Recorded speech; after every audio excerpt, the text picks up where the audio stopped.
Serge Davidovitch, bonjour, je suis directeur commercial chez Next Applications.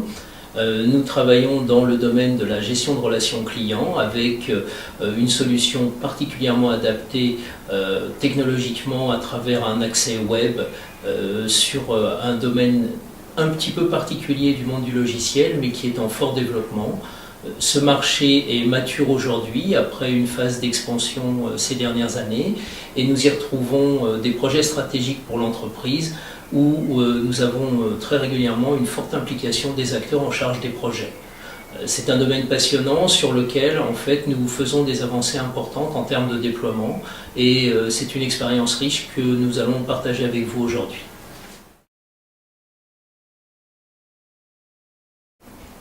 Donc nous allons aborder en fait l'intérêt d'une solution de gestion de relations clients en ce qui concerne la mémoire commerciale de l'entreprise et les apports que ce type d'outil peut avoir dans le quotidien des utilisateurs pour la direction commerciale bien entendu, la direction générale et les directions marketing.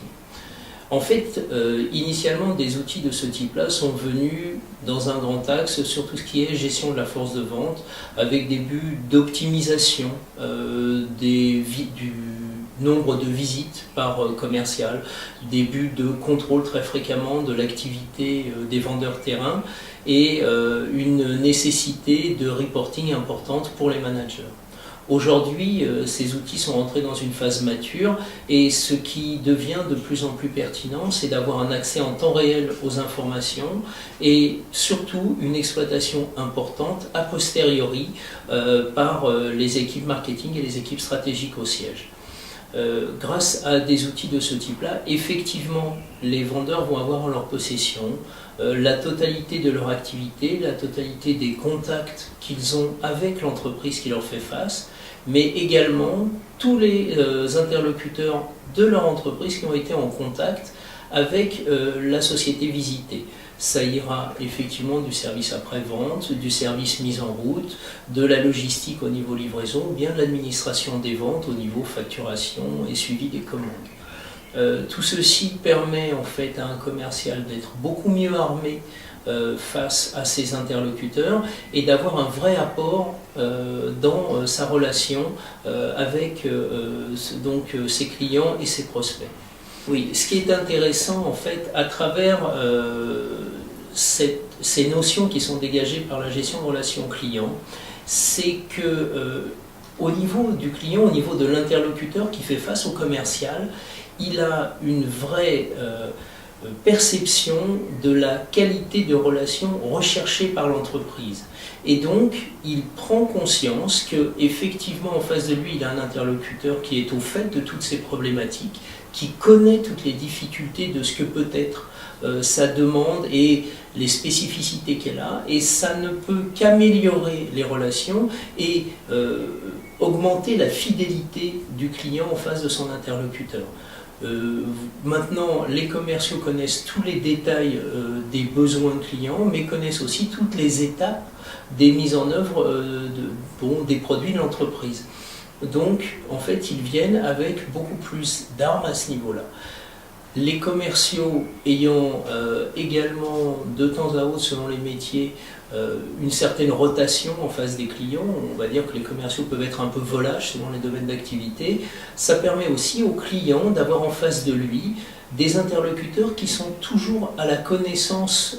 des problèmes passés, qui sont toujours au fait de l'histoire qu'il y a eu entre l'entreprise et ses clients, sans pour autant avoir tout à réexpliquer systématiquement à chaque fois qu'ils ont affaire à quelqu'un d'autre.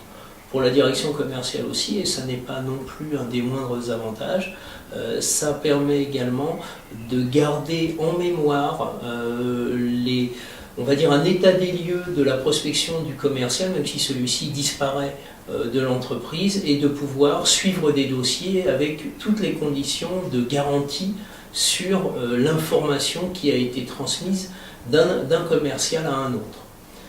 Également, on peut, grâce à ce type d'outils, faire des études marketing et faire des études de stratégie, puisqu'on va récupérer, référencer, analyser les attentes des clients, et on va pouvoir de cette manière-là donner des impacts importants par rapport aux possibilités d'évolution des lignes de produits de l'entreprise. Donc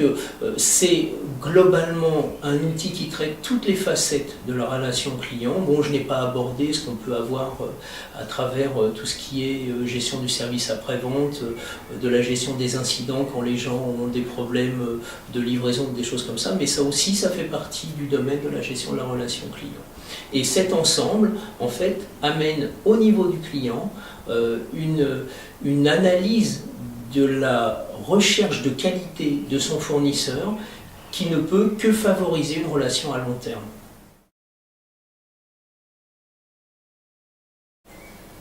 Donc en fait également un des points essentiels qui est très souvent abordé en phase de découverte des besoins de projets de gestion de relations clients, c'est une question redondante autour du retour sur investissement de ce type de projet. C'est une des vraies difficultés de l'exercice, d'essayer de savoir comment l'entreprise va pouvoir analyser l'apport que va lui amener une solution. Ça n'est pas que pour la gestion de relations clients, mais dans la mesure où dans ce domaine-là, il y a un certain nombre de points subjectifs autour de la qualité de la relation, ça n'est pas simple à définir. En fait, un des axes qu'on peut essayer de se donner pour se projeter sur le retour sur investissement à ce niveau-là, c'est d'essayer de voir quels indicateurs l'entreprise va vouloir suivre, combien d'indicateurs, pas trop nombreux, de manière à réussir quand même à les valider avec pertinence, qu'ils soient définis au début du projet, qu'ils soient suivis tout au long du projet, et pour au final réussir à en faire une analyse pertinente et qu'on puisse communiquer aux acteurs qui ont participé. En fait, ce qui est essentiel dans ces indicateurs, c'est qu'ils sont en cohérence avec les objectifs stratégiques de l'entreprise, puisque un retour sur investissement est en gros quand même globalement lié à la stratégie propre de l'entreprise et ses besoins. Pour certaines entreprises, cela pourra être effectivement l'augmentation des ventes. Pour d'autres, cela pourrait être la fidélisation d'un parc client en train de se déléter. Donc ça peut être deux axes totalement différents. Ça peut être l'optimisation de la prospection, l'augmentation du nombre de visites, l'augmentation de l'efficacité globale, le suivi de la qualité. Les axes sont multiples. Ce qui compte, c'est effectivement de pouvoir, derrière ça, donner un chiffrage précis sur des paramètres que les gens vont avoir définis en amont et qu'ils vont avoir suivis tout au long du processus. Pouvoir regarder un nombre de visites avant ou après la mise en place d'un outil, pouvoir regarder une diminution du cycle de vente, de commercialisation des produits. Ce sont des choses faisables, mais ce sont des choses que l'on met en œuvre après en avoir discuté par rapport à une stratégie propre de déploiement d'une solution. Donc tout ça pour dire qu'il est important de préparer cette étude sur le retour sur investissement, mais surtout que tout dépend de l'entreprise. Il n'y a pas de recette miracle. C'est dans l'analyse des besoins qu'il est essentiel de prévoir un chapitre de travail à ce niveau-là, où les acteurs de l'entreprise vont pouvoir à la fois échanger entre eux, échanger avec leurs fournisseurs, mais échanger sur des demandes structurées par la direction commerciale et la direction générale. Ça n'est pas le jour de la réunion que l'on va définir ces indicateurs de retour sur investissement, c'est parce que ces indicateurs de retour sur investissement auront été définis en amont du projet, qu'on va pouvoir les suivre et que ce projet sera justifié par ce retour sur investissement. Donc, en fait, le conseil essentiel que l'on peut proposer aux gens qui vont se pencher sur ce type de problématique, c'est avant tout de préparer ces éléments. Ce sont des éléments très souvent clés pour l'entreprise et pour son avenir. Ce sont des éléments clés pour sa stratégie future, que ce soit sa stratégie produit ou sa stratégie de commercialisation. Et il est essentiel que ce soit eux qui pilotent les décisions, aussi bien que ce soit sur le produit, les décisions sur le choix des intervenants et les décisions sur le projet. Il est également à noter qu'à travers aujourd'hui un accès à travers le web des solutions de gestion de relations clients, on a la possibilité d'accéder immédiatement à cette information et que cette information puisse être exploitée avec des outils d'analyse simples et qu'ils permettent en fait aux acteurs d'optimiser leur stratégie et de permettre un retour quantitatif à travers des analyses qui ramènent l'information du terrain. Ce mode d'accès en fait en temps réel est un facteur qui est quand même très nettement supérieur en termes de gestion de la réactivité, puisqu'on peut même gérer des cas de crise pour l'entreprise, des problématiques de qualité, et tout faire remonter à très grande vitesse vers le niveau central à travers l'outil. Donc ça, c'est un élément additionnel qui n'existait pas il y a quelques années et qui permet en fait de démultiplier l'utilisation de l'outil et d'augmenter sa justification en interne, puisque ça permet de compléter toute la partie remontée d'informations classique qui venaient par les voies initialement papier du terrain. Donc, qui doit être le sponsor d'un projet de gestion de relations clients? Le projet doit être obligatoirement géré par la direction commerciale, sponsorisé par la direction commerciale essentiellement, principalement parce que c'est une solution stratégique pour l'entreprise et qu'elle doit porter le message de la direction commerciale également vers les acteurs de l'entreprise. C'est cette direction qui définit les objectifs stratégiques de la société, qui seront déclinés par l'équipe commerciale, et en fait, à travers la solution de gestion de relations clients, elle va utiliser l'outil pour transmettre ces messages vers les hommes du terrain. Et l'équipe projet, en fait, va servir de relais. Donc, il va être important que cette direction s'implique aux stades initiaux du projet et fasse des apparitions, même ponctuelles, mais des apparitions dans les groupes projets de manière à valider l'adhésion des acteurs, valider la cohésion des messages qu'elle leur a fait passer et la manière dont ils sont relayés dans les objectifs du projet, et également de permettre une vision de ce qu'elle voudra avoir comme exploitation de ces données et du pourquoi de l'exploitation de ces données dans les orientations stratégiques de l'entreprise. Si la direction commerciale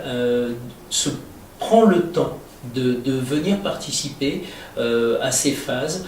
dans le projet de gestion de relations clients, elle aura ainsi la possibilité à la fois de suivre, mais également de valider la manière dont les messages passent, de valider leur mise en forme et également de permettre pour les acteurs qui sont impliqués dans ce projet une vision de ces attentes.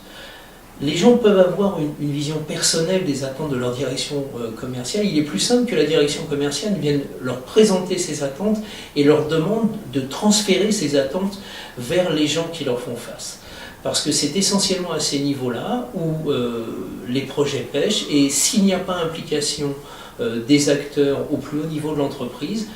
très régulièrement, nous nous retrouvons avec des projets qui vont bien avancer parce qu'il y aura un ou deux acteurs qui se seront impliqués dedans, mais qui n'auront pas forcément les bons messages. Et on pourra arriver de temps à autre à des vrais dysfonctionnements entre le produit finalement livré et puis ce qu'il était initialement attendu par les directions.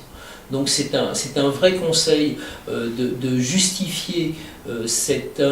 investissement qui n'est pas forcément très consommateur de temps, mais à travers lui, le projet pourra être un vrai succès ou au contraire un succès mitigé. L'outil ne fait pas tout,